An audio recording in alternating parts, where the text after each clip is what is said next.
And there we are. Hare Krishna. Welcome to all our viewers, whatever time of the world you're there. Good morning, good evening, good night.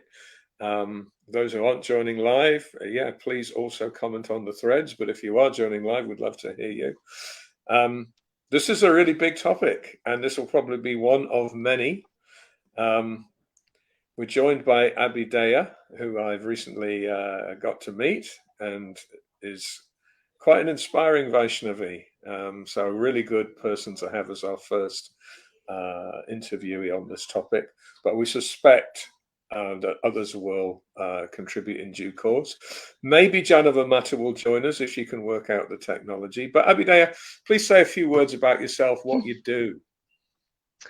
Hare Krishna, Damodar. Thanks so much for inviting me onto your podcast, and I hope that I can make a valuable contribution to this topic. So my name's Abhidheya. I'm a disciple of Kadamba Kanana Swami. Very lucky that he picks me up from the Kali Yuga and tried to uplift me. I'm very, very grateful. And I run an initiative called Bhakti Kids Sangha. And I'll be honest, no one asked me to start that initiative. It was completely, an idea that was given to me by Krishna. And I have a big, big passion for the Grihastha ashram and for the care of Vaishnava families. So that's, the whole family unit, from the parents to the children, their physical health, their mental health, their spiritual health, everything. So part of that is running my own podcast that kind of addresses lots of issues to do with families and children. And I also make learning resources that are linked to Krishna for children, and, make little books and comics and songs. So everything's about kids and connecting kids to Krishna. Actually, that's it in a nutshell. It's about connecting kids to Krishna and how families can help with that, because fundamentally that child's relationship with Krishna is their own, but we as parents can be stewards of that relationship. And so I try and, as much as I possibly can, kind of reach out to parents, give them the tools, advise them on what books are good, what resources are good, and just generally try to serve families as much as I possibly can, Damodar. Oh, thank you. Look, it looks like Janava Mata is joining us. Fantastic. I can see her. There she is. Yay, can you hear us, Janava Mata? Can you hear us? Yep, we're all good to go. Sorry, no problem me at that all. I'm not the controller. Just see. So this would be a nice time for you to introduce yourself. Tell us a little bit about who you are. Me? Yeah, of course. You're our honoured guest. I do. I don't even know why I'm here, but it's an honor to be part of this conversation. So thank you for inviting me. Who am I? That's a very good question. I think if we knew the answer to that question, then we wouldn't probably have to have this discussion. Trust a devotee to have a completely philosophical answer to the question. But actually, it's the truth. Like I've been thinking a lot about it, and really, if you dissect it and you boil it down, right, the whole reason that this conversation is needing to be had is because we're not really realizing who we are. No, it's a very. And if we did, then we would all just be servant after servant. It's a very important point. There would be no problem. Very important point. And just from my limited knowledge, I'd say you joined ISKCON in the late 70s, early 80s. And for many years, you've been running the ISKCON preaching in Dunedin in particular, running a kind of Bhakti Center type operation there. Is that right? Yeah. I mean, if you want to know a little bit of history, yes, I did, by the mercy of Srila Prabhupada and the Vaishnavas, joined the movement in 79 in Auckland.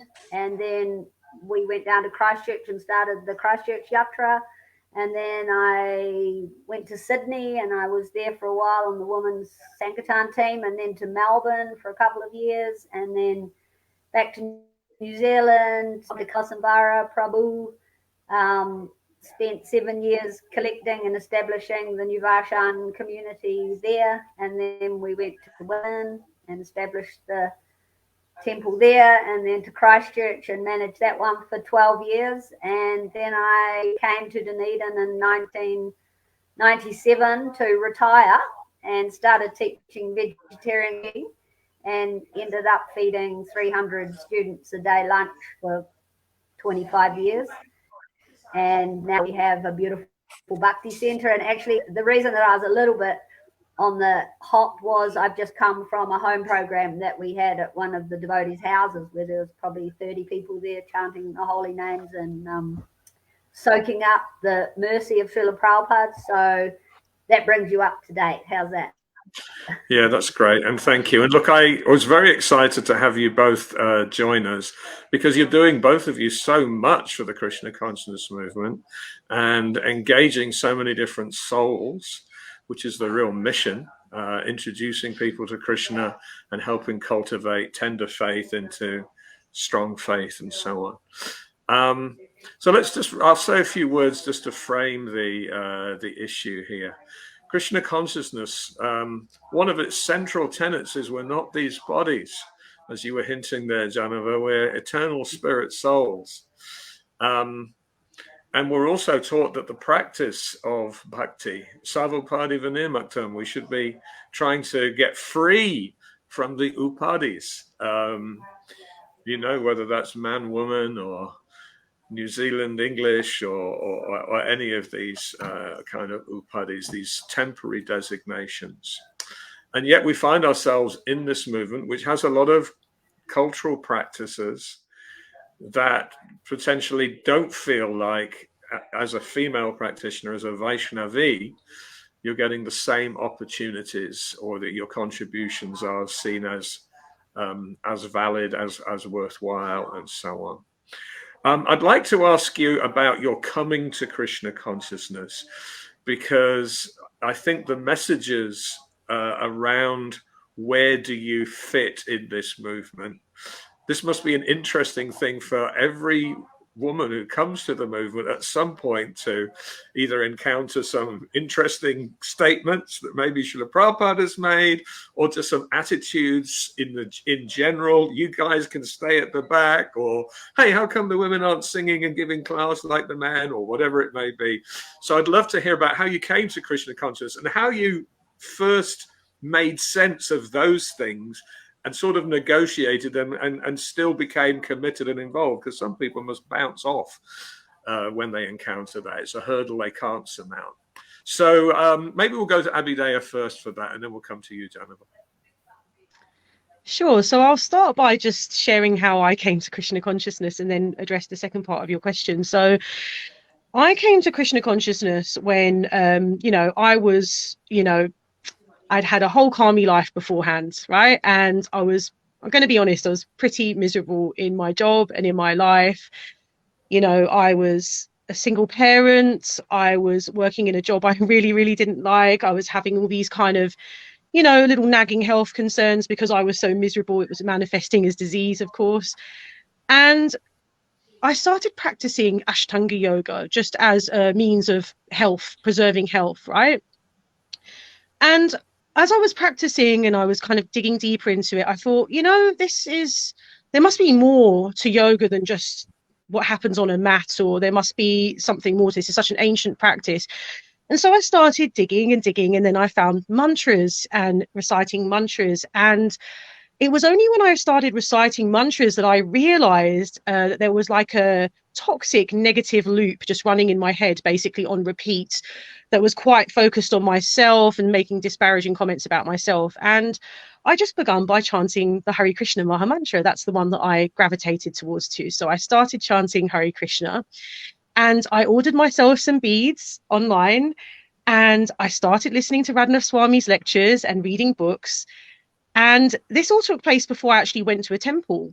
So when I went to a temple, I was already giving up the things, that we're not supposed to do, moving towards the 4 regulative principles, chanting on beads every day, working on my own purification.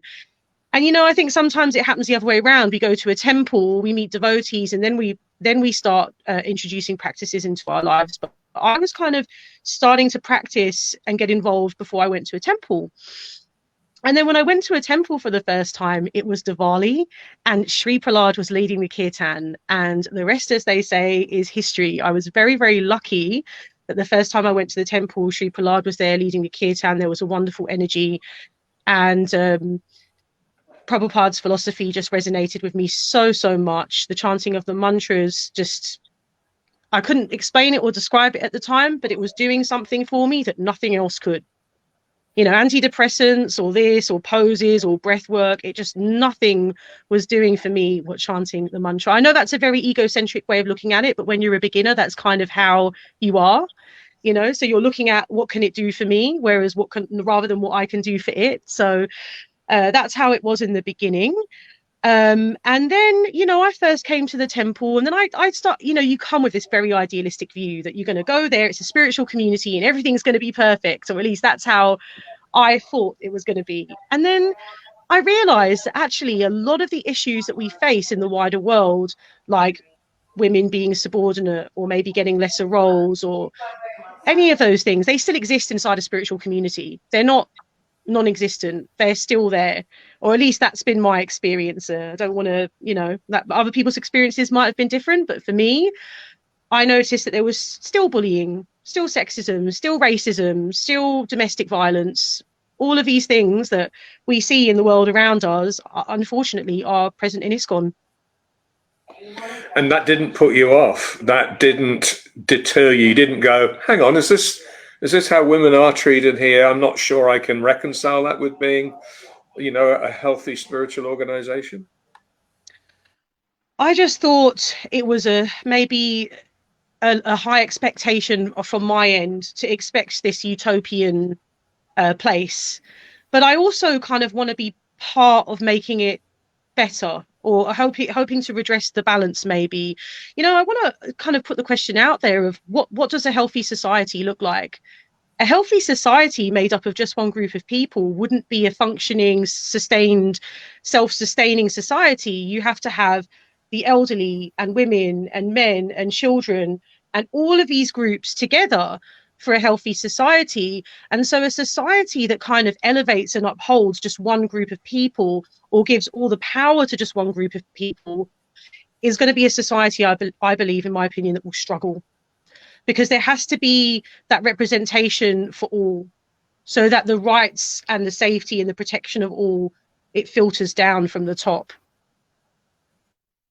Thank you. Let's get Janada's view as well. So we'd love to hear about how you came to Krishna consciousness, and at what point you also had to navigate some of these either attitudes or statements that are out there. You've probably even seen a few different chapters of ISKCON's history, so you might have seen different settings. So I'd love to hear about all of that. Yeah, it's been a pretty wild ride. But a good one, I have to say, a really, really good one. And that's why I'm still here. How I came to Krishna consciousness. Wow, that's a magical story. I won't tell the whole thing, but yeah, when I was there was no devotees where I lived for a start, but my brother brought me back a Bhagavad Gita from Australia that he got from devotees, and I fell in love with it. I couldn't really understand it, but I just knew it was special, and I used to carry it around everywhere with me. And as a kid, I used to pray to Jesus that he would show me what he wanted me to do with my life, because I really did feel that I was here for a reason. Like, I felt that deeply in my soul, that there was more to life than just going to work and coming home and having dinner and watching telly, like our parents did. So yeah, somehow or other, by Krishna's merciful arrangement, I babysat for someone who became a devotee, and my friendship with her let me in the back door, and that was in the late 70s. So Prabhupada had just left the planet, so you can imagine the mood was pretty high. And, you know, we were pioneers. And for me, I didn't even notice like man, woman. It was like we were devotees, and our mission was to go and save the world and share Krishna consciousness with as many people as we could. And from my end, there really wasn't a distinction. I didn't even, like, I never thought about it. And what I do that is that it's just interesting. I've had my chart done just recently, and in there, by mudra, she does, your past life thing. And in my past life, I was man, and I performed a lot of spiritual practice and particularly worshipping the goddess. And she said that that's the reason that I've come in a woman's body in this lifetime, to explore that relationship with the feminine divine. So if you put all that together, you'll see that even before I met the devotees, I didn't really identify with man or woman. She said, you've got this universal kind of outlook. So I think I brought that to Krishna consciousness with me, and maybe I didn't notice the distinctions as much, but I certainly never felt that they inhibited me or held me back in any way. And because of the fact that my mum brought up children on her own and worked a full-time job and showed it, then I already had that attitude, right? So no one was going to stop me, not because I was a woman or not because I was anything. I was in for the mission. And as long as what I wanted to do lined up with what Prabhupada wanted, then nothing was going to stop me, and nothing ever has and nothing ever will, because, that's what makes it work. Like, I don't know if that makes sense, but that's how it works for me. Yeah. So it just never has been an issue. People have tried. People have tried to step in my way, but I just have to find a way around it. And I do. And none of the statements potentially, women less intelligent, or, they should have more of a domestic kind of traditional role. None of those have been off-putting or discouraging of you? No, not for me at all, because like I studied the whole, obviously when I first read those things, I was like, oh yeah, but because I didn't kind of identify with that woman thing, identity so much, so therefore it probably didn't touch me as deeply as some, although I definitely noticed it. But just studying Prabhupada's life and hearing all the pastimes with his different devotees, it became very obvious to me from the beginning that Prabhupada, saw us as eternal servants of Krishna, and that the body that we had was the vehicle that we used to serve Krishna. So I never saw him behaving in that way. I never saw him treating the women any differently. Jamuna's, Govindam prayers was playing in the temple every morning. All the Maharajis that were around, Gyanamurti, Jayashri, Chincharupa, they were all going for it. Nobody was stopping them. So it just didn't seem to me, I thought he was talking about a materialistic consciousness. That's what I thought, when he was referring to those things, and, women in material life. And it didn't really bother me, because, and then the other thing that I heard very early in the piece was that Prabhupada said that in Kali Yuga, there's no difference between the men and the women. So it was like, if that applies to women, then it also applies to men. So, in introducing Krishna consciousness to newbies, is that something that you find difficult to navigate? It's a question to you both. I might go back to you first, Abhidaya. When you're, let's say, introducing someone who hasn't had prior exposure, and you can see them starting to discover the magic of Krishna consciousness, how do you navigate it when you get to those portions, particularly if it's, an emancipated woman of the modern age? Is that difficult? Is it, easy enough? What's your experience? Well, Damodar, I wanted to just raise, there was one comment that Prabhupada had made that, if you'd asked this to old me, I would have been like, oh my God, that's so shocking. And he made a comment about, independent women aren't happy, or they're not happy. And I would have seen that in the past and thought, how can someone say that? That's not right. But actually, when I'm really, really honest with myself, right? And I've been in this body for 36 years. I've been a hairdresser for a really long time. I've spent a lot of time with women doing their hair, and they tell me everything.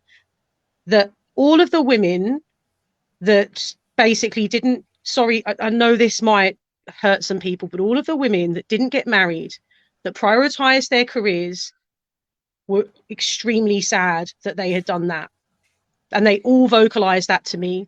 Now, this is just the reality, right? So when we hear a statement like independent women aren't happy, we think, oh, well, that's not very good to say. Like, you know, a woman can be independent and be happy and have everything. And that's the idea that's rammed down our throat in this day and age, that women can have it all and be a perfect mother and have a perfect career and all these things. But I spent so much time with women who would literally cry to me that they had not invested early on in cultivating a family, and now the time is gone.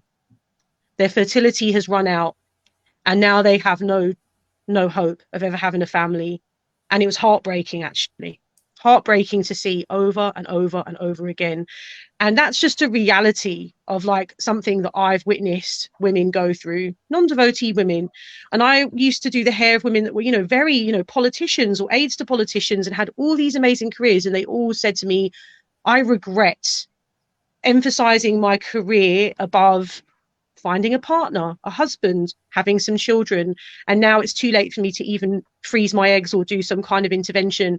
So sometimes what reality says and what our ideals say can be two different things. You know, we hear women, oh, they're not happy when they're independent, and we think that sounds a bit abrasive because Prabhupada was so blunt.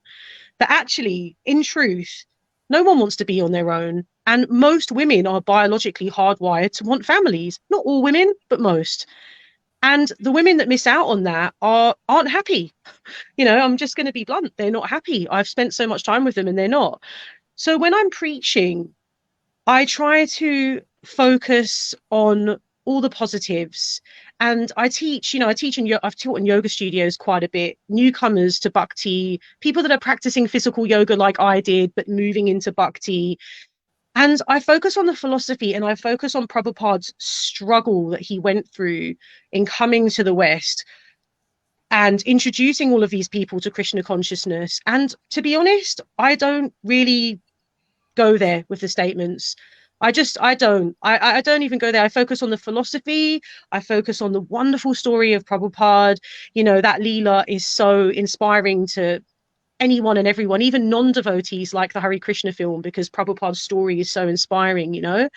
So I try and focus on those things, and I try not to go there. And I've had students come to me and ask me, and I just say, you know, there's lots of different explanations, like women are less intelligent. I've heard so many different explanations of that. You have to come up with your own, how you feel about that. But ultimately, what are we going to focus on here? Are we going to focus on a statement that can be kind of taken out and used any which way? Or are we going to look at the philosophy as a whole and Prabhupada's example? And also, like Janava Mata pointed out, the way Prabhupada personally dealt with women, to me, speaks much more than than like a statement that can be used out of context. Yeah, thank you. And Jennifer, I know you introduce heaps of people on a regular basis. That's essentially what you're doing. Does this ever come up? And if so, is it hard to navigate, or are there ways of explaining it like Abhidaya has just shared? How do you reconcile it all for people? Yeah, I mean, it definitely comes up, that's for sure. But I think the very fact that you're doing it, you know what I mean? Like that you're taking, like somehow or other Krishna's put me here in the role of some type of leader and you know, in a woman's body who's just embracing Krishna consciousness to the fullest. And so that's the example that they've got to follow. That speaks louder than anything that they'll read. But if it does come up, and it does come up, I just say, you know, some of these statements are cultural. You know, they're cultural statements, so you can see them in a cultural way. And this is Kali Yuga after all. Like, you know, most of the pastimes of the Bhagavatam are from thousands of years ago, and those cultural things applied then, but it's different in the age of Kali. You know, and then I just quote some positive things that Prabhupada said, and it kind of evens it up, and hopefully we skirt around it and get on with the real business. But if someone gets stuck on it, then I'm more than prepared to sit with them for as long as it takes and work my way through it with them and answer their questions and share with them what my realizations are on the topic. And that's the best that you can do. I mean, it's definitely something that needs to be addressed. Jayashree and I have just spent a few days together, and Raja Kumari, and it's something they're deeply concerned about at the moment. It's something that we're on trying to, clear up and what's the word, to just take a good look at it and learn how we can understand it and present it to the general public. Because I don't know if you know this, but in the Maharaj and the ISKCON communications team, they had a survey done by a Standard & Poor's or someone like some type of advertising company that did those things. And the results that they got back were that 85% of the women that filled in the survey were concerned about the woman's role in Krishna consciousness. So, it was a problem back then. It's definitely a problem now, and it's definitely something that we need to work on and unpack it so that we can present it in a way going to inflame like attention. So I'm glad we've got the conversation started. I think we could go on for a very long time about what to do about it. But one thing I just want to say now is before, while I was contemplating what I was going to say and, talking to people of devotees about it, Jayashree and others, I was all fired up and rearing to go, because for me, it's not a problem, right? And it never has been, but I know that it is. So it was like, well, I've got my way of dealing with it. But then I started to doubt myself and go, maybe I'm just a total rebel and a renegade, and maybe I'm not actually hearing what Prabhupada is trying to say. So I freaked out a bit. And so I thought, what can I do to make sure that I'm bona fide? And so I wrote to Vishaka, because I thought I spent a week with her a couple of years ago, and for me, that was being with Prabhupada. Like, I actually felt like I'd spent a week with Srila Prabhupada. That's how pure and potent she is, and spot on. So I thought, if I ask her, then she, and so I did, and she sent me What's a Woman to Do. I don't know. I've put it up on my Facebook page, and I'd love to include it here, because I sat down and I listened to all 4 of them, and I just bawled my eyes out, because actually everything that had been my experience and my realization was totally in line with what she's telling us was Prabhupada's mood. That it's a personal thing, that it's according to time, place, and circumstance, that you're dealing with individuals, right? She mentions in there how Prabhupada told Nandarani, or told the devotees that were in the room, Nandarani is more intelligent than her husband. And they're like, but he's so intelligent. Prabhupada said, yes, but she is more intelligent, right? So that's her saying it straight up, and he said it twice.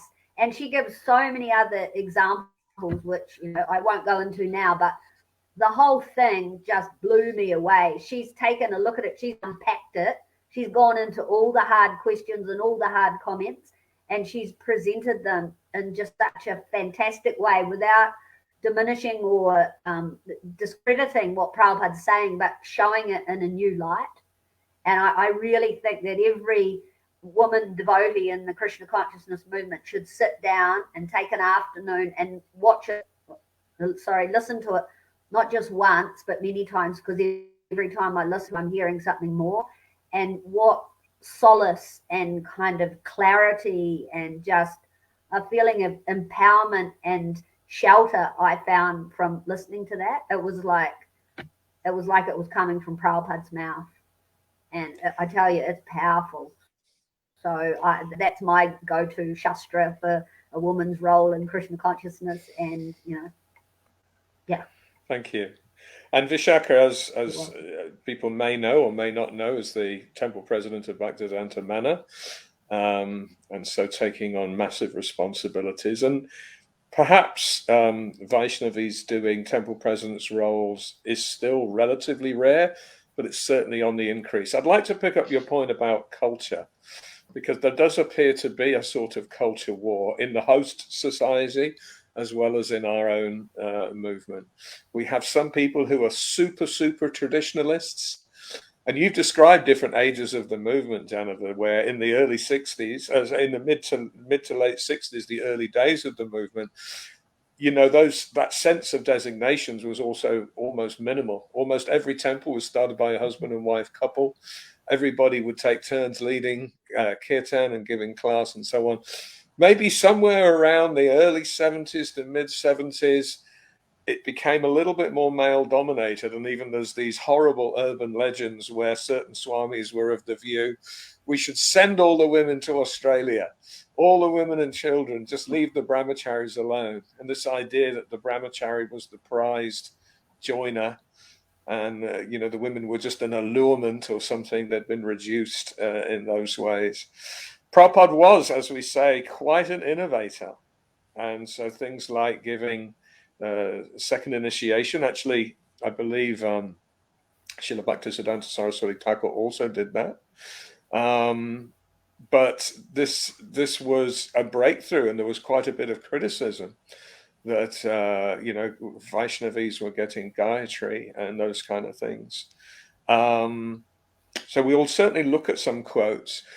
I'd love to hear your thoughts, because obviously in the greater world, in the outside world, the host society, there's been a real revolution around men and women's roles, and they're still somewhat debated. And arguably, although there's more of a balance, there's still a lot of catching up to do. And maybe ISKCON is catching up, maybe it's not. I'd love to hear your views. How far along the maturing are we, and what is still yet to go? And I'll put that one to Abhidaya first. So balancing sort of the old traditional ideas with the new ideas of becoming more inclusive. How far along are we? How far have we got to go?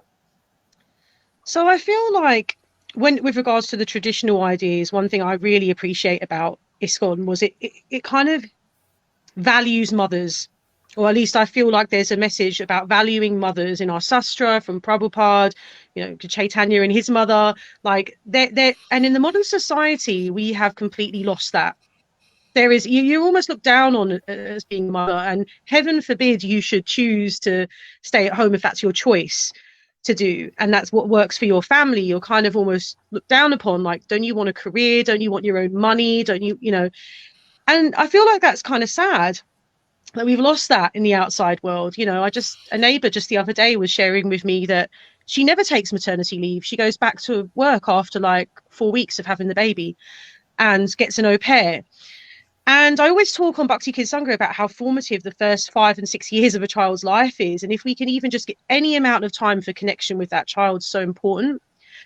And, there's some sacrifice that has to come for the parents for that, especially in those early years. And it does tend to come from the mother, because we're the ones that breastfeed. We're the ones that do all those things that people in male bodies can't do. So I feel like there's some really wonderful, what some would regard as old-fashioned ideas about motherhood and where a woman's place is, and giving women that choice to want to be a mother again and actually raise their children and not just hand them over to a childcare. I feel like there's that empowerment there in Krishna consciousness. What I worry about is that there is, Bhaktivedanta Manor is a great example. We've got Vishaka Devidasi as the temple president. It wasn't that long ago that a woman wasn't allowed to give class there. Isn't that funny? Like, has changed. Like, a woman wasn't allowed to give a class, and now we have a female temple president.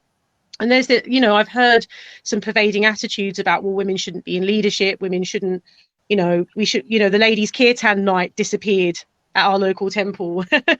Mysteriously in the night, just disappeared. And sometimes it feels like there's an erosion of, even just the poster of the Vaishnavi representatives disappeared off the notice board. And in areas of things like regarding domestic violence and things like that, we're kind of almost like we want to bury our heads in the sand and think, well, we're a spiritual community, that stuff doesn't happen here. Whereas actually, no, we're a group of people that have come. A lot of us aren't second generation devotees, and we've come with all this baggage from elsewhere and brought it into ISKCON with us. So those kind of issues that affect the rest of the world are present in ISKCON. And I worry that there's not any recognition or provision for those. I'd love to see a situation where we had some provision for women leaving domestic violence situations. Instead, we ostracize those women. Instead, they're kind of almost looked down upon as the cause of their situation. I say that from personal experience. That's not speculation. Being a divorced woman, you're looked down upon, and you're also seen as being, not worthy of having another relationship after that as well. I felt like it was always seen as controversial that after I got divorced, I married someone else and continued my family.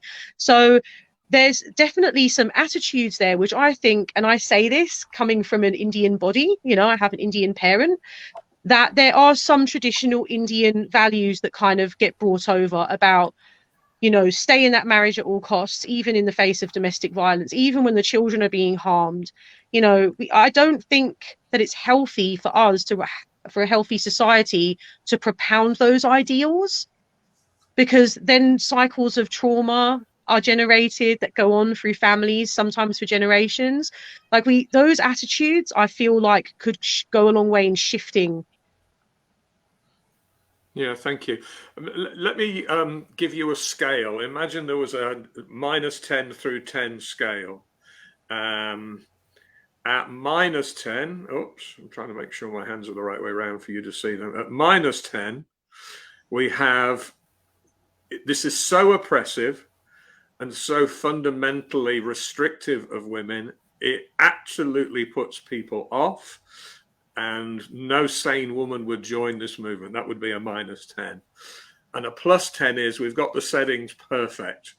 We've absolutely created conditions where, as you described earlier on, a house in which the whole world can live, that the modern day woman can say, I can see myself belonging in this society and have every opportunity my talent and inclinations would afford me. What's the number, you reckon? Or it could be a range, so it might be different in different places. And what would get it to that magical, fully attractive, fully inclusive, and so on? So that's still to you, Abhidaya, and I'm going to ask the same question of Janava in a second. Well, I think we have a very long way to go. I wouldn't say it's at the really bad end of the scale, but I think we're definitely erring towards that, because I do speak to women who are put off by the movement because they have heard stories about women having to eat downstairs or separately, and all of these kind of horror stories, and they're concerned, naturally concerned. And there are barriers if you're in a woman's body. There definitely are. But there's also barriers if you're in a woman's body outside of ISKCON. The way that you're perceived, the way that you're literally interrupted in meetings if you're in a woman's body, or you're paid less for doing the same work. So I'm not saying it's right, and I'm not saying we should support it, but definitely outside of ISKCON, we see all those things there. And I seem to hear from a lot of people like Janava Mata, from Mataji's, like Jayashree Mataji, that when Prabhupada was in his body and here in ISKCON, it wasn't like that, and that these changes seem to kind of come after this idea that women can't give classes or can't, lead kirtans and things like that. So I wonder where those things came from. And yes, if I'm being honest, I think they do put women off. They do. And if I'm perfectly honest with you, Damodar, there have been some moments where I've even considered leaving myself, and that is just because I have felt like they're never going to fully accept me, or I'm never going to be, or I'm never going to be allowed to do that service, or I'm always going to be squeezed out. But also I would like to add that sometimes the other women are also doing it to the women too. So there's a paradox.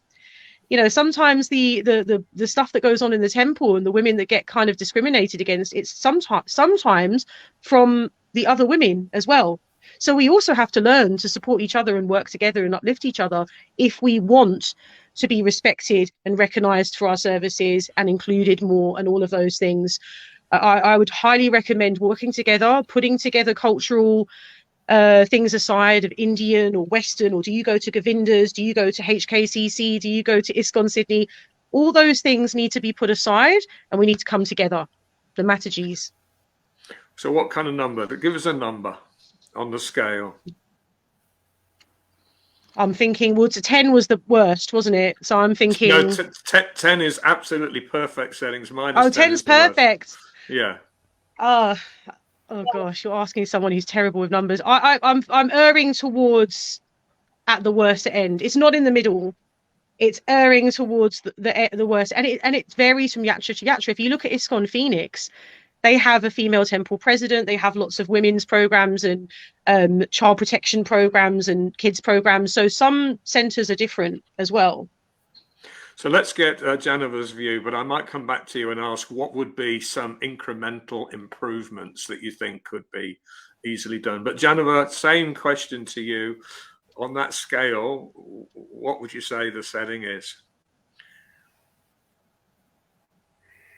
Are you there, Janova? I think I could only speak from my experience in Australasia, to be honest, because otherwise it would just be a speculation. And I think it would be worse in other places than what it is in Australasia, because I think we're pretty progressive here, to be honest. And so, yeah, if you ask me about Australasia, I would say a 7. Okay, but so pretty positive. I'm definitely I'm an optimist, and you know, my experience is definitely probably colouring that as well. But yeah, 7. You know, 7. I would say. If you ask me about Dunedin, I would say, you know, because that's the environment that I'm creating. We missed that number. Then somehow you just glitched. What was the number for Dunedin? Oh, okay. Krishna stole it from me. I said, did you get the 7 for Australasia? Yeah, we got the 7 for Australasia. Okay, so if you were asking me about Dunedin, which is here, I would say a 9 to a 9.5 out of 10, because that's the environment that I want to create. Because, you know, that was Prabhupada's environment. Like, you know, Vishaka dealt with all these issues. She dealt with them asking Prabhupada about women gurus, asking Prabhupada about women temple residents, asking Prabhupada about, you know, can women do anything? And Prabhupada is for sure. You know, impossible is a word in a fool's dictionary. That's what we were brought up on. And that's how we live our lives, right? It had nothing to do with a woman or a man. To Krishna, end of story. You've got your body, you use it in the best way for serving Krishna, but it's not a problem. So that's the way we do it here. And I think Australasia, to be honest, healthy. One thing I want to say, which I did think about while I was contemplating the subject, and that is we need to realize that we're not limited by the institution in any way. Like, no devotee in a woman's body should think that their devotional service is dependent on the institution, because it's absolutely not. Like, I think Prabhupada built a house in which the whole world can live. You imagine it with unlimited rooms, right? And if you don't get on with the people in one room and they're making it hard for you, just go into another room and start a party, right? Just go and start a party with people that you resonate with and inspire you, and people that you inspire, and see what happens. That's how Krishna consciousness is going to work. If we sit around and wait for, you know, the boys club to change everything, we'll be dead before anything happens, pretty much. That's how I feel. So go and do it. Be the change that you want to see. Nobody can stop you. You know, I came down here, I was by myself. There was nobody here. I came with a friend who was going to teachers college. She's like, can you come with me? I don't know anybody. I'm like, sure. Because we just put a new temple president in Christchurch, and the first thing he did was take my car off me. And I'd paid for all the cars in the car park with my collection, but he decided he wanted my car. So I was like, I don't think this is going to work. I'm out of here. So I came down here, you know, thought I was going to retire. And after 2 weeks, I'm like, no, I'm bored now. So what can I do? And look what happened. You know, 500,000 plates of prasadam. We've made heaps of devotees. We own freehold temple. You know, we've saved enough money to buy a eco village. You know, there's people coming. Aye. You know, like somebody who decided that you weren't going to, you know, be pushed around by a misogynist. And that was what was going on. So it was like, no one can stop you. And the women in this movement need to know that. Nothing can stop somebody who wants to serve the lotus feet of Guru and Gauranga. Nothing, right? And Prabhupada made that very clear. It's not that you're breaking away. I mean, he broke away from the Gaudiya Math because he could see what a mess it was, right? He didn't go in and try to necessarily clean it up. He's like, I'm just going to do it over here. So I'm not saying leave ISKCON. What is ISKCON? That's what we have to answer that question also. You know, the International Society for Krishna Consciousness, it's a house in which the whole world can live. That means there's room for everybody, right? and the opportunities are unlimited. And somebody might be sitting in the lounge room like, but sorry, mate, you don't, because this is Prabhupada's house and he's made room for everybody. So go for it, go for it. Don't let these things get in the way. If you can do something to make it better, then do something to make it better. But if you're banging your head against a brick wall, just go to another room. Go to another room.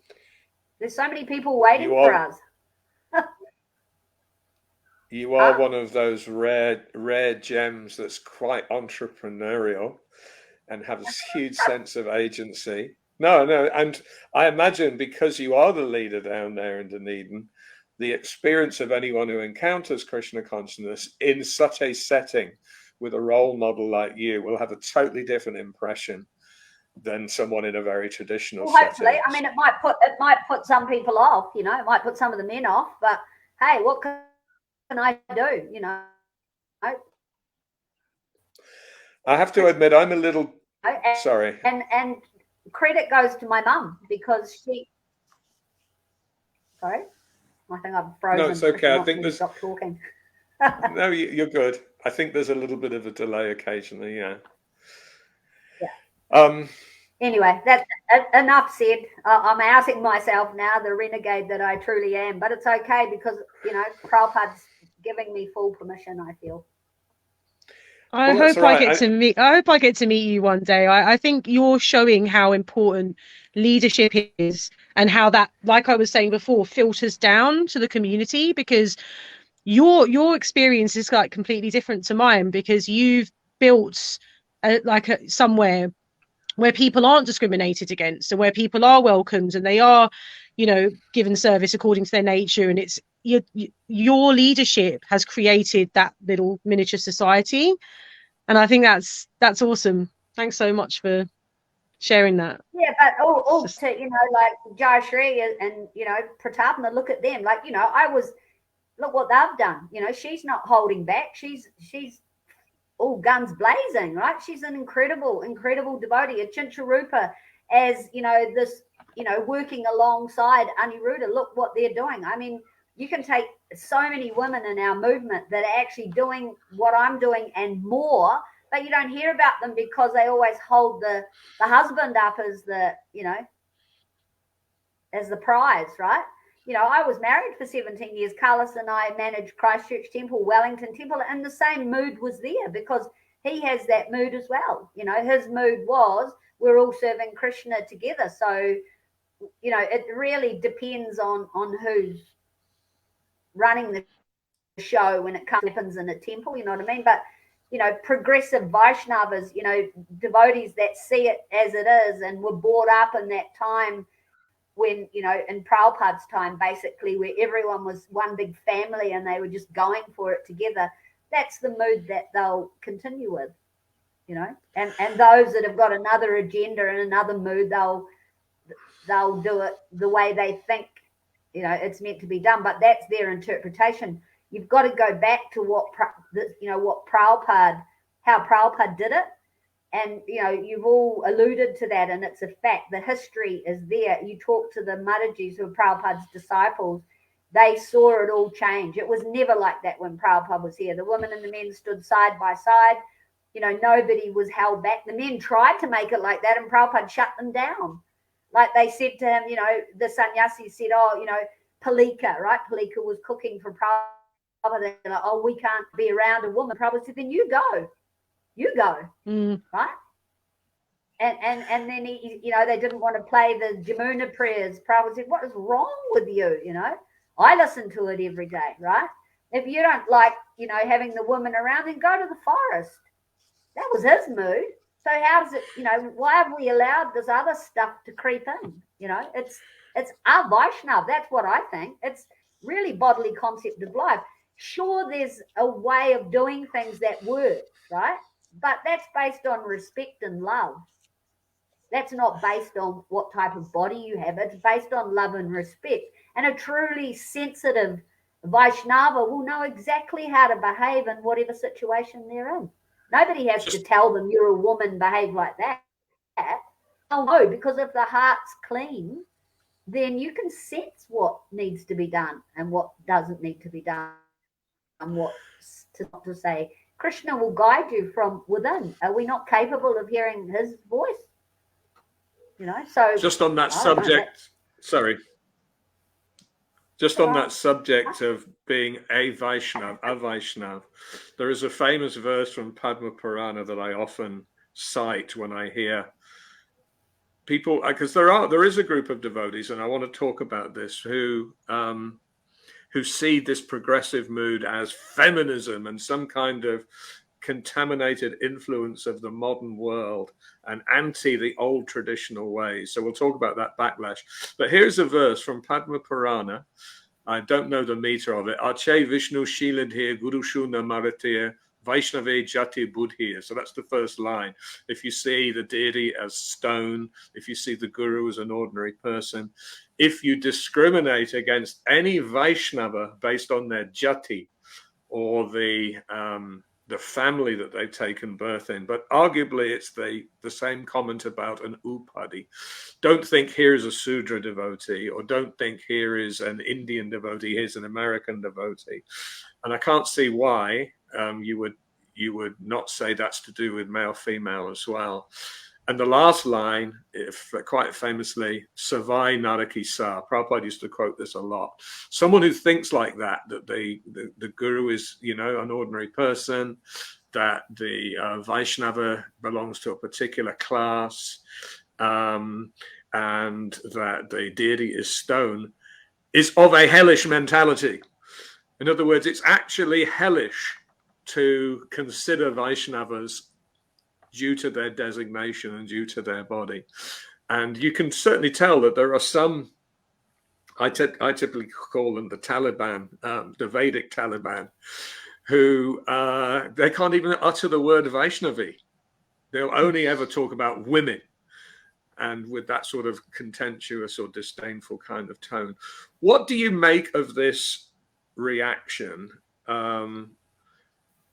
Is there an element of time, place, and circumstances where we're saying, yes, even though the old Vedic traditions were a particular way, we now live in the 21st century, and we do have to make some non-threatening, non-critical, non-core adjustments to just be a little friendlier place and to deal with the expectations that people have. They will expect to see a woman give class as well. They'll expect to see a woman lead kirtan as well. That question to you first, Abhidaya. Wow, that's such a big question, isn't it? Are you asking me how I feel about that? The kind of conservative, as you call them, the Vedic Taliban. I really like that. The morality police. Just this reaction. This reaction that says all of this is an accommodation with modern liberalism. It's actually not Vedic. You should just be in the kitchen. You should just be folding your husband's clothes, giving him babies, raising the kids. You shouldn't aspire to do something beyond that. Anything beyond that is unchaste. And there are people who argue. We recently had a Vaishnavi speaker come through Sydney who was propounding these kind of messages about women, and we should only have 2 saris. We should just be, in the home. And look, I don't want to sound hypocritical because I've chosen to stay at home and look after my children. But that's not to say that that's always what I'm going to do, or that I'm never going to go and study, or I'm never going to have a job or anything like that. It's never going to change. And also that was, my choice. That wasn't forced upon me. I do find it confronting when I hear those, when I am confronted with those attitudes. There was even, there's almost like this obsession with wanting to be Vedic, isn't there, from certain people like this. I want to be Vedic. I want to be, and it's almost like, do we even really know what Vedic is? I know we've got the sastras and stuff, but in reality, we don't really know fully what it was like to live in Vedic times. And we're not in Vedic times. Now, I'm not saying that we should, start doing deity worship in swimwear or something like that, or in jeans, or, I know, there's people in Krishna West that do deity worship in jeans. And I'm always kind of like, maybe we should still keep the devotional clothes and the suchi and everything. And it's like, where do you draw the line? Where do you draw the line of keeping our traditions and not watering things down. I just worry that the whole, I mean, and I hear the feminism thing, I think it's a little bit of fear mongering from, sorry to say, a group of people that want to hold on to power and control. And so what they do is they, you know, and we see this happen with, you know, in the world with different races and stuff, is they'll kind of, you know, oh, but if we have female dikshagus, there's going to be women running around in mayapur in bikinis. It's like, that's just fear mongering. It's very, come on, it's very unlikely to happen. Women are not going to just revolt, you know, but a healthy society has to have representatives of that society in power, or not in power, but making decisions and in leadership and teaching the classes to be reflective of that community. You know, if we're honest, this community now in the present day is made up of grihustas. You know, it's not the sea of saffron that it used to be. And yet all the management are, like most of the management are renounced people. So of course they're going to be thinking about, well, they're not going to be thinking about women and children, are they? Realistically, if they're a sannyasi. So that's why we need someone representing children, the elderly, women in the decision making to make it fair for everyone. Yeah, thank you for that. Same question to you, Janova. When these protests come from the ultra-Orthodox traditionalists, you know, this is just feminism. We're moving away from the old ways. Prabhupada wanted the old ways. What's your thoughts about that? Well, it's the same. It's the same answer. I think, like Prabhupada showed us what his vision and what his mood was, right? And he saw everyone as an eternal servant of Krishna, and he encouraged them to engage in devotional service according to their propensities and according to their nature and according to the gifts that Krishna had given them. So it doesn't even stand, like, and it doesn't stand with our philosophy either, because, you know, Lord Chaitanya rejected Varnashram even. You know, he's, you know, when he was talking to Ramananda Roy, right? And he's saying, what's the perfection? So the perfection is to understand that I'm the servant of the servant of the servant. And Prabhupada's mood was that if you're qualified and you have what it takes, then do it. He got in India, right? Like when they were traveling around, we have Saturday nights as Prabhupada night, and we read the Prabhupada Lilamrita, and also, you know, the bond of love. So we get a nice balance of Prabhupada's, you know, relationships with the devotees. And he got the Maharajis to lead kirtan and give class in India when they were traveling around doing the programs. I mean, God, if it's good enough for there, then surely he envisaged that they'd be doing the same thing in the West. I mean, it's written again and again and again by Srila Prabhupada himself that, you know, a Vaishnavi is their equal. It's written in Chaitanya Charitamrita. He says, you know, a woman that's serving the Lord as a preacher of Krishna consciousness, you know, as a devotee of Krishna consciousness, there's no difference. Like, I don't understand where they get this from. It's not Prabhupada's mood, not Prabhupada's mood at all. So I have a sense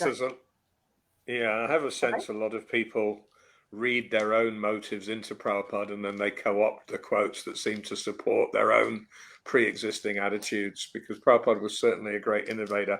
I'd like to pick up on the point that you just made, Abhideya, about women's representation in leadership. I mean, it's always struck me as kind of odd that you would discount 50% of the talent pool. What to speak of, as you say, that people from a different vantage point will actually have different considerations. Generally, in the secular world, it's recognized that the more diverse a leadership team is, the better innovation is, the better collaboration is, and so on. And we'd certainly, we'd certainly be looking at the track history, let's say, of an all-male leadership in the society and going, oh, it's not the best of report cards. Like, I'm not sure what it is that we think terrible is going to happen. Yeah. The big one. Yeah, sorry, go ahead. I was just going to say, I agree, Damodar. I think when we hear that, the feminism thing, it's a bit of fear mongering, because what is going to happen if some women come into management? Well, we might get a baby change table put in the temple and somewhere for women to breastfeed and all those kind of things, like things that are considerations for us. Like, they're not going to come in and, try and upend everything just because we've let some women into management. I think there's fear with the people who have the power, sorry to use that word, but they have the power and they want to hold on to it. And there seems to be an unwillingness to let anyone else in. And I agree. If we want to utilize the talent that we have in ISKCON, why not have some women in there? We have, as Janova Matters pointed out, so many qualified, talented women who could do that very, very well. And we're not utilizing that because the power structure is for renounced males.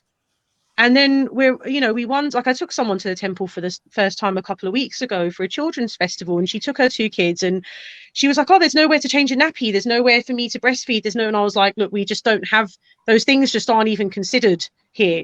You even go to a shopping mall here in Australia, and there's a parents' room. It's seen as standard in the modern world to have these provisions, and I worry that if we don't move with that a little bit and have those provisions, that people will see us as unapproachable. Yeah, I mean, it's almost surprising, isn't it, in this day and age, that those considerations wouldn't be there, and that we look anachronistic, out of date, out of touch, and Basically. so on. Let's have we've got a question here from Neela Hargreaves, and I might put it to you, Janova, first, and then get you, Abhidaya, to comment as well. In the history of feminism in the West, we've seen the rhetoric of equal opportunity turn into a situation where women are pushed and obliged and sometimes forced into working careers, etc., which ultimately exploits them further. How do we guard against women having equal opportunity in ISKCON, not turning into women being pushed, obliged, coerced into leadership? Yeah, so that we're trying to do it for quotas, and we're going against maybe people's natures just to be progressive and be with it. Janova, what are your thoughts on that question? I put that on the top of my list up there with what's a woman to do. It's all about personalism. Krishna consciousness is all about personalism, right? So if we had this ideal society, the way it was run when Prabhupada was here, it was like a family. And, he knew everyone and he knew their natures, and he engaged them accordingly. So that's why it's so important, I feel, to have women in the management, because just like you have a mother and a father and a family, right? And they play different roles, and they understand their children in different ways, and they lead them in different directions according to their natures and their personalities. So good leadership and good management, your people, them inside out. They're like your children, actually. Like, that's how it feels for me with the devotees that have joined here, and the people that come on the weekends, and the people that participate. I make time. I go and visit them in their homes. We have a kids room with coloring in pictures and toys for the kids to play with, because we want people to know that we actually care about them. That they're part of the family. And so if ISKCON was run like a family, instead of a corporation, then all these things would be possible, and they wouldn't see it as a threat that women were in positions of leadership and management. They would actually see it for what it is, and that is a great necessity, because that's the only way that you're going to make that house a loving home, is by having loving mothers to look after the people that come. And then you engage them according to their propensities. You find out what their talents and their skills, out what's going on in their heart and their mind and their life. And then you just gently take them by the hand and walk them in whatever direction they feel comfortable to go. Then you have the most dynamic, most balanced, most healthy, society you can imagine. And that's, in many ways why Prabhupada, had such an impact, because that was his heart. He cared so much about every single devotee, every single person. He loved them. And they said that, Prabhupada, how come everyone loves you? And he said, well, that's because I love everyone. Right? So that's the mood of management. I don't know if it answers the question. The answer to the question is personalism. It's the answer to every question, really, because that's what people want, to love and to be loved. But to love someone, you have to know them. You can't just rubber stamp them or push them into something that's not right for them. Otherwise, they don't last. They're not happy. So to answer Neela's question, we have to learn how to love one another and get to know one another and help one another, find the service that's suited to their particular nature and their particular, level of Krishna consciousness. That's what I would say. Thank you. Avidaya? I just loved your answer, Janavamata. I just thought it was so perfect. And I think Neelam Buri's concern about, women being mothers and being forced into the workplace, like, I hear that. Like, I get that. I know, not all women want to be mothers. Some women want to be brahmacharinis and don't want to have children. And should be a place for them as well. It shouldn't be a situation of force. I don't think a problem of having too many women in leadership is going to be a problem we're going to have anytime soon in ISKCON. That's not a concern that I have. I think there are natural, as Janavamata said, according to their nature, there will be natural leaders that will show themselves. Like we see Vishaka Devdasi, a wonderful leader at Bhaktivedanta Manor. The way you're leading your centre, Janavamata, the fact that you've said that there's a room with toys and things for children, I find so, that just makes me so happy. Because that says to the children and the women that come, you're welcome here. You're part of this community. You're not excluded, and this is kind of what I've been trying to do with Bhakti Kids Sangha, like getting high chairs and change tables and things as amenities for parents in ISKCON spaces, so that it's clear to people that actually you are part of this community. If you're in a family, if you're a wife, if you have a child, if you're an unmarried woman, you can still be part of this community. So I think you made really some wonderful points there, Janavamata. Actually, it's funny because tonight at the program there was kids, and I mean there's always kids, and I try to engage them. Like I want them to feel like they're an important part. Teach them how to play the kartals, let them lead kirtans. I tell them, you better listen because you're going to be giving class one day, and it empowers them. They feel like they're an important part of the community. And so we were talking about that tonight, and I was telling, some of the parents that were there that Prabhupada said the children are our future hope, and that's a profound statement. He's showing us, look how precious these children are. They're Vaikuntha children. They're the future of our movement in so many ways. So we need to know how to care for them and love them and look after them and honor them, so that they feel that they are, an important part of the family. It's so important. So it's the same thing again. It's personalism. There was a quote. Sorry, go ahead, Abiday. I was just going to say, more often than not, we tend to pour all our attention into doing outreach programs and things like that, which are wonderful and valuable. But we actually sometimes forget the children that we have already in our movement and then cultivating their bhakti. They're often, I mean, I know it's different where you are, Janavamata, and I'm very happy to hear that, but they're often treated as a nuisance. They're disturbing the class, or they're a disruption, or they're not actually kind of welcomed and embraced. And actually, here's a program for you. While your parents are in the class, there's a program for you. More often than not, the women end up sitting outside the class, trying to keep the children quiet, and all the men are in the class. That happens a lot. I see in a lot of temples I've gone to. And these are the things that need to change. This is about the inclusivity. The women should be in the classes hearing about Krishna to feed their bhakti, so that when they raise their children, they can then inspire those children in bhakti. It's like a chain. And it can't be done if we're sitting outside.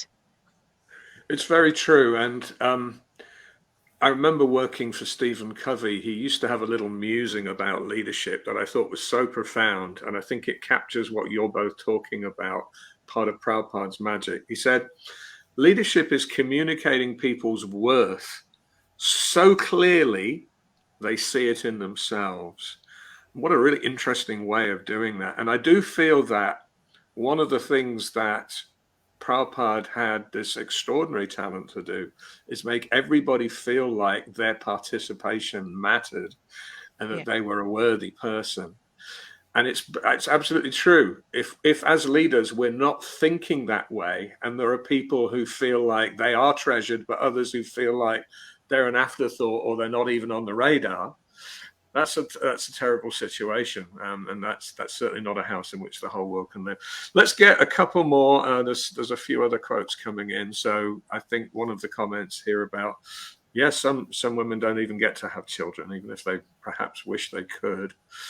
What are your thoughts? Yeah, go ahead.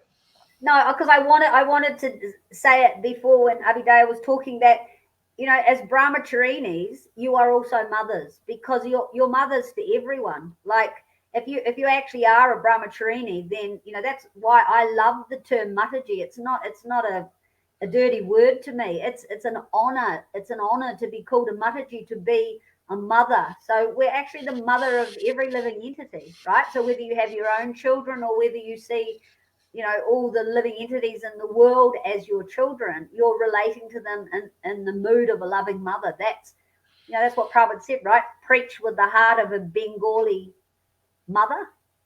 What did he say? Like a lion. Yeah, courage of an English colonel and the heart of a Bengali mother. Anyway, you know, the heart of a Bengali mother. So even if we're not able to, like I didn't have children and I chose not to. I remember I was 28 years old. Carlos sat down and he said to me, you know, if we're going to have kids, we should do it now.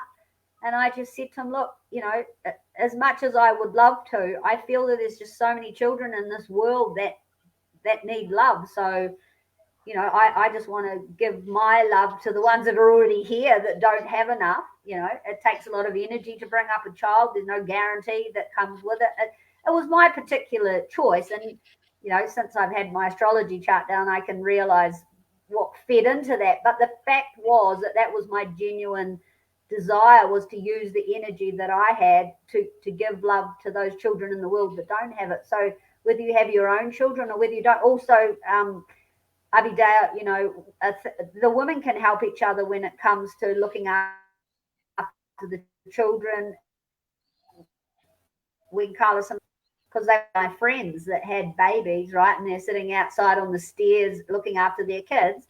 You know, one of us can go out, you know, because we get to go to class most of the time and say, hey, look, I'll look after the kids for you. You go in. And, you know, this is the mood that Prabhupada wanted, the family mood, you know. And if we get in that mode of thinking like that, then it can all work so beautifully. But if it's just every man to himself and every woman to herself, and we're good to get in there and do our southerner and get the brownie points and, you know, work our way up the ladder of Krishna consciousness, but without everybody else, it's a lonely ride. So, you know, having that mood of a loving mother, you know, it applies to the males in our movement as well. It's not, you know, Prabhupada had the heart of a Bengali mother. And that's why everybody loved him so much. And that's why that, you know, the movement was so successful, you know, because he loved everyone so much that they would do anything for him. So we need to learn that from him, you know, and imbibe it, I feel, all of us, male and female body. So let's see if we can get to what Sadhvi Sanga's talking about here, and we'll certainly ask her to build on this if she wants to. But just maybe paraphrasing, and hopefully I'm not taking it away from the intent of the question here. We obviously emphasize that role of raising children so strongly, like it's practically a dharmic mandate, that what if you don't, you know, actually have that opportunity through no fault of your own? Where does that leave you? Does that leave you cut adrift and so on? And how to best engage and feel like you're doing your dharma and so on. I don't want to. Sadhvi, please clarify if I completely misunderstood the thrust of the question. Abhidaya?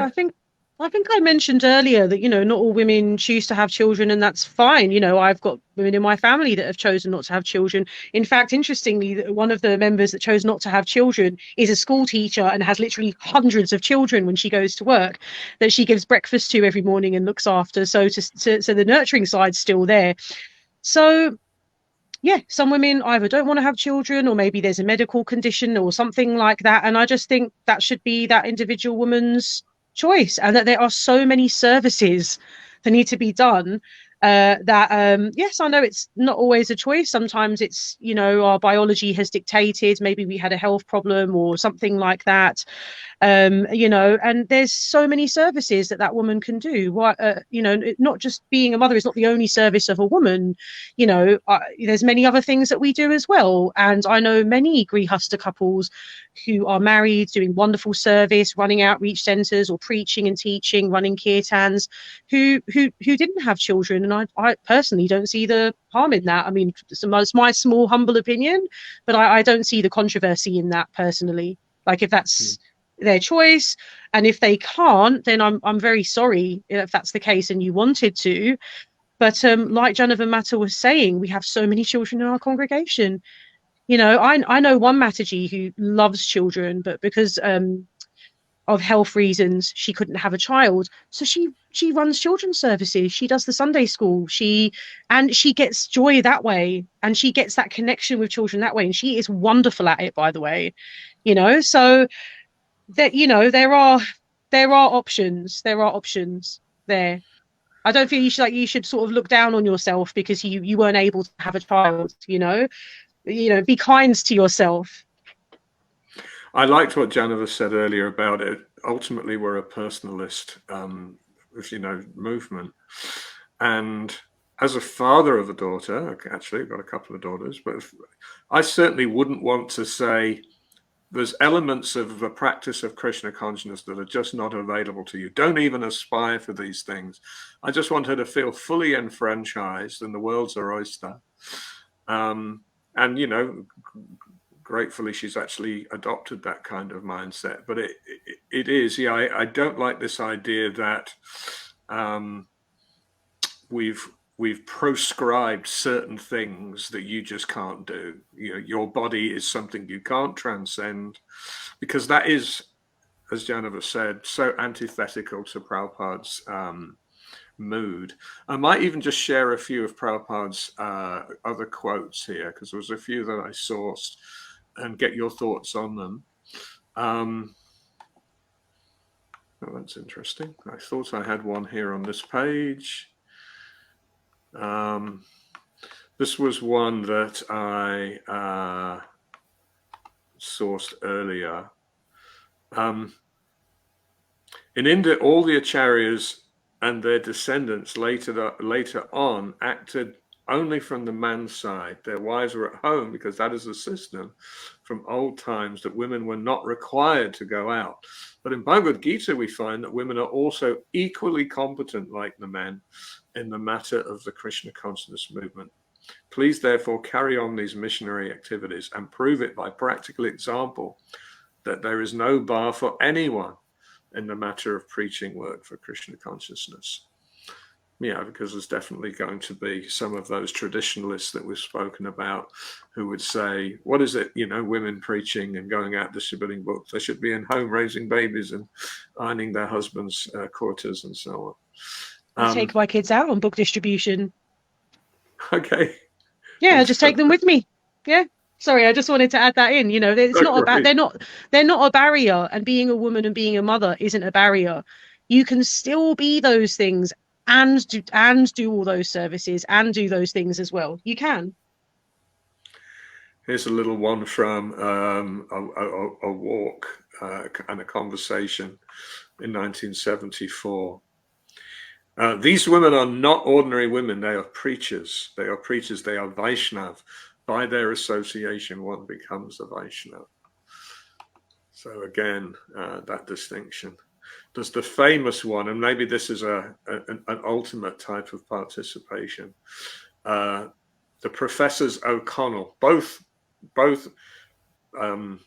professors, were professors, if that makes sense, Mr. and Mrs. And I believe that this was the gentleman asking, is it possible, Swamiji, for a woman to be a guru in the line of disciplic succession? So, of course, this is a big controversy for us. And some people are arguing there's statements in various places that say otherwise. But this is the only time, I believe, Srila Prabhupada was asked this question point blank. Prabhupada, yes. Janava Devi was Nityananda's wife. She became. If she is able to go to the highest perfection of life, Why is it not possible to become guru? But not so many. Actually, one who's attained perfection, she can become guru, but man or woman, unless one has attained perfection. Yea, Krishna Tattva to say Guru Hoy. Now it's worth noting that this is the second half of Kiba Vipa Kiba Nasi Sudra Keni Noi. So this idea, whether you're a Brahmin, whether you're a sannyasi, whether you're a Sudra, so irrespective of where you are in the social strata, Yea, Krishna Tattva, if you know the science of Krishna, say Guru Hoy, you're a guru. The qualification of guru is that he must be fully cognizant of the science of Krishna. Then he or she can become guru. Yea, Krishna Tattva, say Guru Hoy. In our material world, is it any prohibition that woman cannot become professor? If she is qualified, she can become professor. What is the wrong there? She must be qualified. That is the position. So, similarly, if a woman understands Krishna consciousness perfectly, she can become guru. Now, we have had not just some controversy about this in our society, but recently, I think the first female Diksha initiation has happened. I'd like your views around this. Are there things that should be uniquely the domain of men?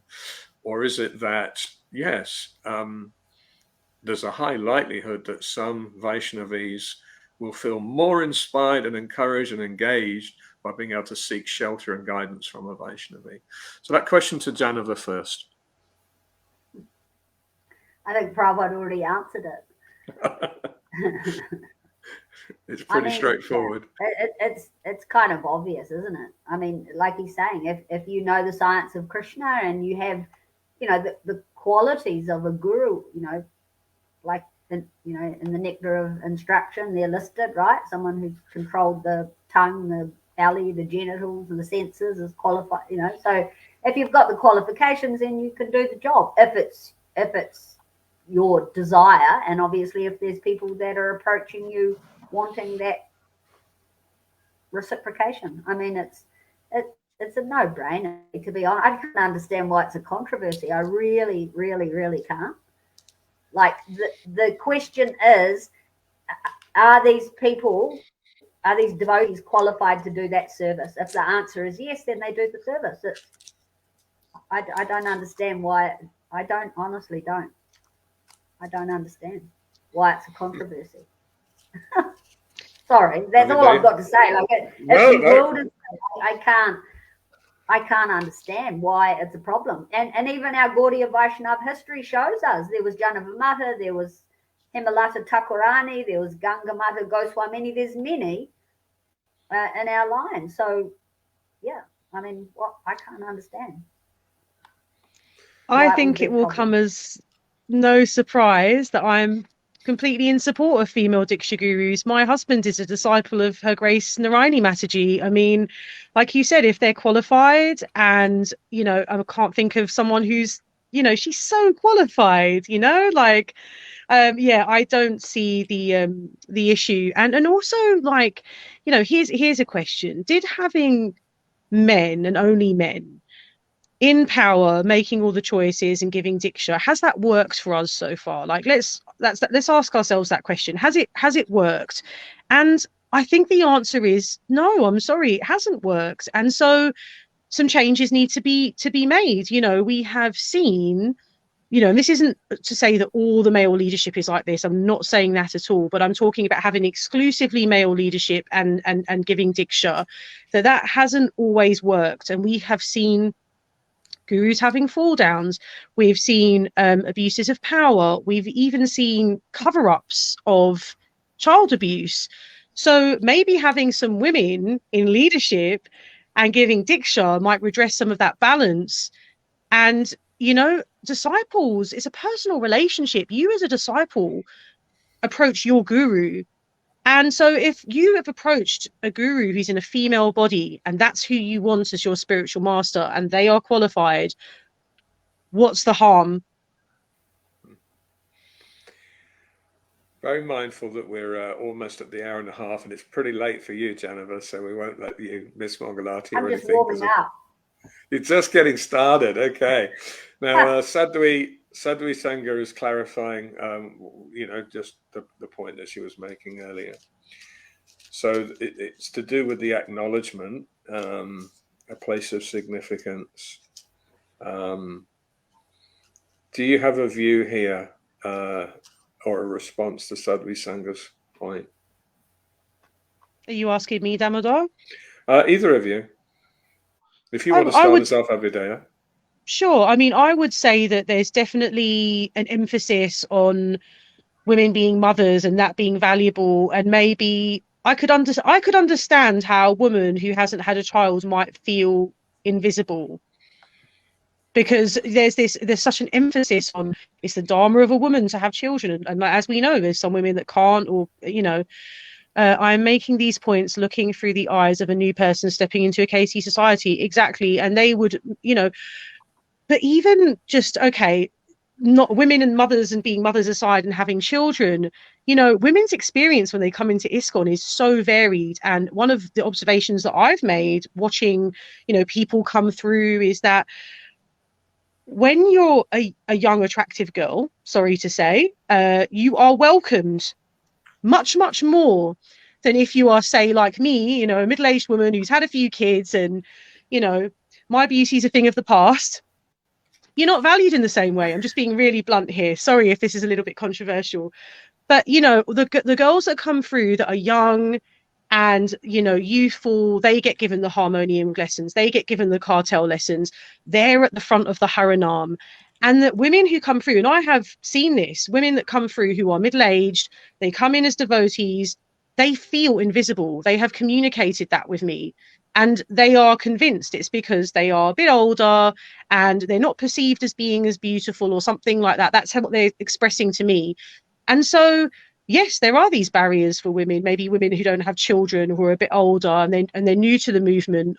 Women in those situations have expressed to me that they have felt like the reception isn't as warm. And I noticed that through my own experience. I can remember going around begging like for harmonium lessons and being told no, I wasn't seen as worthwhile being taught. And then I saw some other people coming through who were young, from the yoga community. So they've got, yoga bodies and they're young Western girls and they're having all this stuff thrown at them, frankly. And I found that disheartening. I found that kind of like, hang on a minute, but we're all valuable here. We all have something to offer. And actually, people who are a bit older have some life experience to bring. And that's not being valued because actually, again, we're tapping into bodily consciousness and subjectifying those women and thinking, oh, well, when they're out on Haranam, they're going to attract people. They're going to attract people to our movement because they're young and attractive. I just think that's the wrong way. That's just the wrong way to go.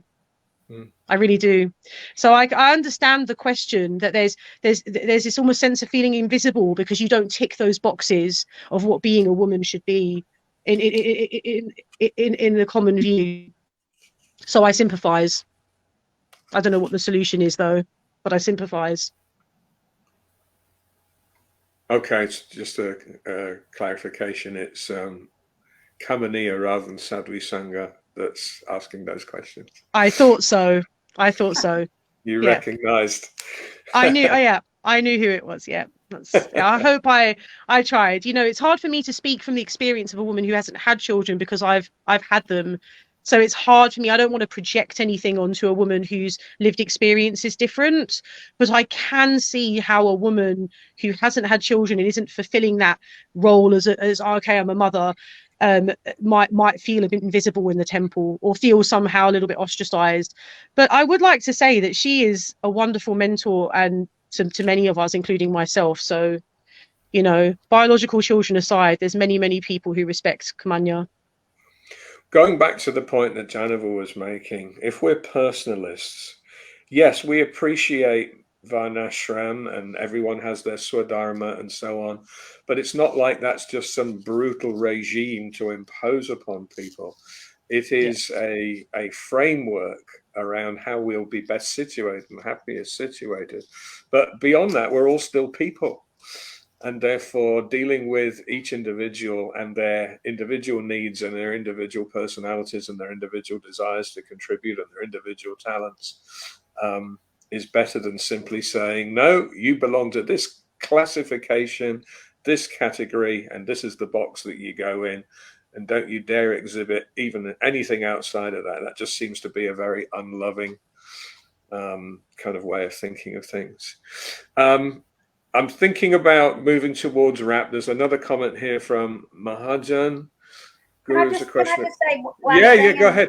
Sure. Yeah, sure. just a response to that question. Like, how I feel is that, you know, we, especially the women in our movement, have this real, it's like a challenge that we're throwing out there to say, come on, let's step up to the plate. And for every person that walks through that door, see them as, you know, a Mahatma. That's what Krishna says, you know, out of many thousands among men, one may endeavor for perfection. Out of those, so anyone that comes to the temple, anyone that's stepping towards Krishna consciousness, they're so dear to Krishna. They're so, we need to treat every single person that walks through the door like that. So especially a woman's nature is nurturing, it's loving, it's motherly, it's all of those things. So, you know, I see any person that comes in like a seed, right? A seed, and you water that seed, and then you find out what's inside the seed, and as it starts to bloom, then you know what feed it and how. You know, imagine if every one of us, not just the woman, but I'm saying this is particularly a challenge, I think, for the woman to step up and show how it's done, right? To actually have that attitude to every single person that comes to the temple and care about them as if they were your own child or your own mother or your own sister or your own brother, to love them in that way and then see what happens, right? No one will ever feel left out. No one will ever feel invisible. No one will ever feel unwanted or undervalued because they will be loved by someone, you know, and that's, you know, when Gopa Vrindapal said to Prabhupada, you know, how can we become expert preachers? Prabhupada said, expert preacher means that someone will come and live with you for 3 days, and after those 3 days, they'll want to become a devotee. So what's he talking about? He's talking about, you know, loving someone in such a way and sharing Krishna consciousness with them in such a personal way that they don't want to go anywhere. You know, they don't want to leave because they feel so loved. So that's the responsibility of every single devotee, you know, in the Krishna consciousness movement. If we saw it like that, wow, what a revolution would take place. Because that's what everyone's looking for in this world, to love and to be loved. And that's what we have to offer. And we just need to learn how to do it, you know. So, yeah, I think it's really important that we understand that, because sometimes we get very caught up in the details and the protocols and all the other stuff, but we actually forget the simple process of Krishna consciousness that Prabhupada gave us, you know, and Jesus summed it up as well, you know, love one another as I have loved you. Well, that's what Prabhupada told us.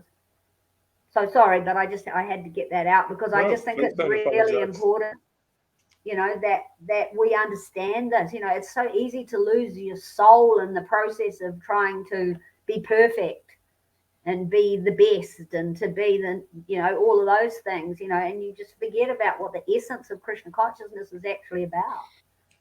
We want to make sure that doesn't happen. And I feel that's why it's so important to honor the women, because that's what Vishaka explains in that thing. She said, Prabhupada says 2 types of intelligence, right? Buddhi and Meda. So buddhi is, you know, logic and reasoning, and then the Meda, which is the type of intelligence that Krishna talks about in the qualities of a woman, is a wisdom and a nurturing, right? So, you know, women naturally have that. Prabhupada explains it, doesn't it? That's why there's more women in religious movements, because they're simple-hearted and loving by nature. And so, you know, we need to really fan that flame. We need to honor that, because I feel that's the secret of success, to be honest. And that's not speaking from a bodily concept of life. That's speaking from, you know, an objective perspective, that you want to utilize what Krishna has given you for the best objective, you know, to share Krishna consciousness by encouraging those that have that propensity to utilize it, you know, and that's what any good manager would do. That's what I love about the focus on love, because if it comes from a loving place, and all of the different codes are also nurturing, if they're constraints to control and shame and so on. That's why I often call them the Vedic Taliban, because it's almost like some people impose it like Sharia. Cover your head in the most unloving way. It's not that we're thinking, this is my daughter, I should protect her. It's, this is my daughter, she's brought shame by not covering her head. Morality police, acid in the face, whatever it is. It's like, wow, it's the opposite of love. It's the exact opposite. It's something very, very unusual. And we know that a fanatical adherence to the rules and an imposition of rules is one of the things that's unfavorable for bhakti, niyamagraha. So unattractive. Yeah, well, and super scary, because it definitely doesn't come from a place of how do we create an inclusive society where all souls feel valued. It's how do we keep people in their place, and how do I assert myself as the upholder of the pure ways, or something like that. Kamaniya has another point, and then we'll deal with Mahajans. So I always raise the same question every discussion on the topic. Sorry. I don't feel personally invisible, grateful to have several different fulfilling services, not talking about myself. So it's just a general point of conversation there. And there's a throwback here from Mahajan to the Guru conversation. Guru is a question of qualification, and we're seeing that there are many resounding failures at the moment of men taking that role. The subject of the Guru is very controversial in these times and goes far beyond gender. I definitely feel there's a sort of territorial element to some of this. This is our space, and you know, we don't want to make room and accommodate others. I definitely feel some of those things going on. Given that it's now 7:36 AETD or DT or whatever the right thing is, I might get some summing up kind of comments. I'm suspecting this is going to be one of many. And look, a massive thank you to both of you for speaking so well and actually giving quite a rich exposition on this kind of topic. What would you like to leave viewers or listeners thinking of, and maybe this even tease up future sessions? That question to you first, Abhidaya.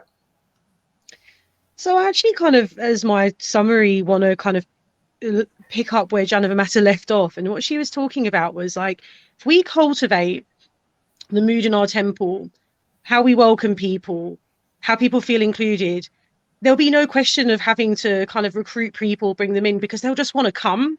They'll hear from their friends, they'll just want to come, and then they'll want to stay, and they're going to want to keep coming back. So I just kind of want to put it out there that when you're in the temple and you see someone for the first time that you know it might be their first trip, or you've never seen them before, smile at them, reach out to them, whether they're a man or a woman, right? Whether they have children or not, right? Just reach out to them, smile at them, give them the sheet with the mantras on of the prayer that we're singing, you know, show them where the prasadam is, show them where we wash the plates, you know, make them feel welcome. It's actually so easy to do and free, and it makes such a big difference. You know, when I first went to the temple, no one spoke to me. I kind of wanted to be preached to. I was like, convert me. And no one did. I converted myself through reading Prabhupada's books. But I was not converted by the temple. And that's something that we need to change. We need to really look at how we welcome people. And instead of seeing, oh, well, that's a male or a female, or they've got kids or they haven't got kids, or they can do this service or that service, just welcome them. Just make them feel included. And that's going to make a huge difference to our society. And that comes from all of us. We can all do that with people that we see for the first time. And yes, I know sometimes there's some challenges, right? There's some challenges about, you know, we might feel like, you know, why can't there be female Diksha gurus? Or there's books written about the roles of women that are so misogynistic that they're banned in ISKCON. You know, I know those things are there, but we can be part of the change, and we can direct the focus as the community. And we can show people that actually, you know, women aren't here to take over. We don't want to take over. We want to work hand in hand. You know, we want to work hand in hand, and we want to see where we can be of service to Prabhupada's mission. And that's my sincere prayer. Thank you. Thanks, Abhidaya. Here's a little point from Mahajan. Love and personalism. So that's definitely been a big theme. All right, Jennifer, final thoughts. You took the words right out of my mouth, Abhidaya. But thank you. You said it so beautifully.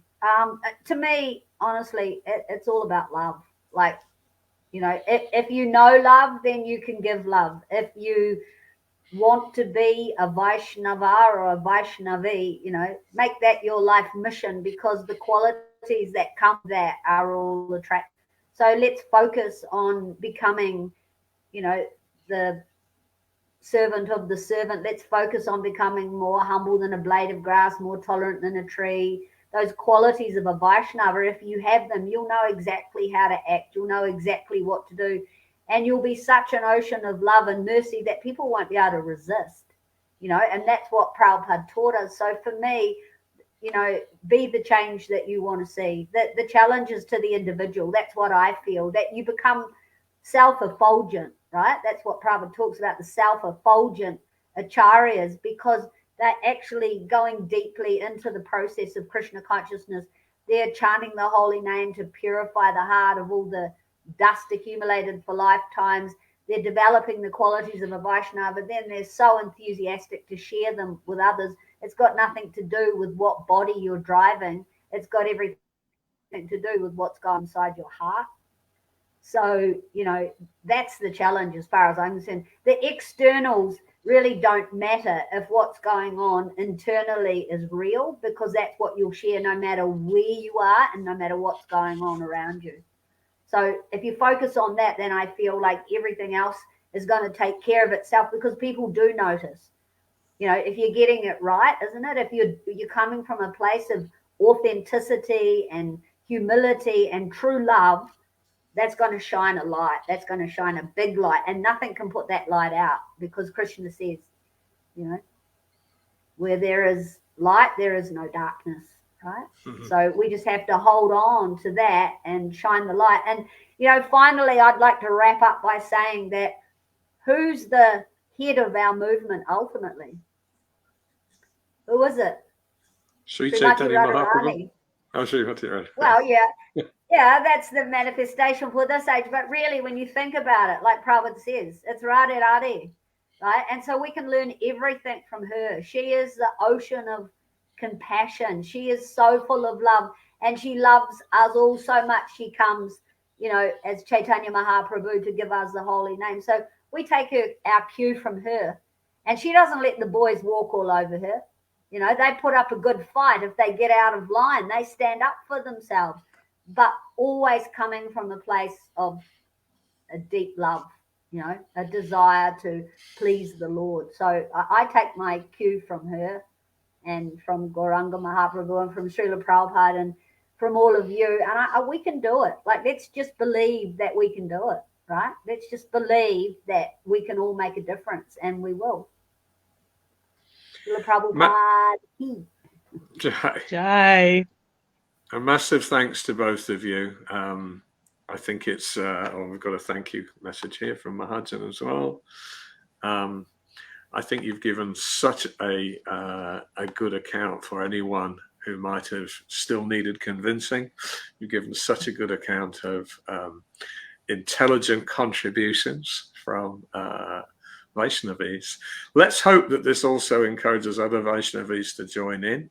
We're not expecting that this will overnight dissolve the you know, the hardened attitudes that are sometimes out there, but hopefully we are chipping away and creating that culture which is that much more loving and welcoming and inclusive and all of those things in pursuance of Prabhupada's mission. Please stay on, both of you. If you are watching, thank you so much for doing so. Please share. Let's try and get other people involved in the conversation, and please enroll in Virtualista Ghosty for future sessions. If you'd like to be in one of these conversations, you'd certainly be welcome. Please just DM me. Hare Krishna. Thank you, Damodar Prabhu. Hare Bolo. Thank you both. Thank you so much.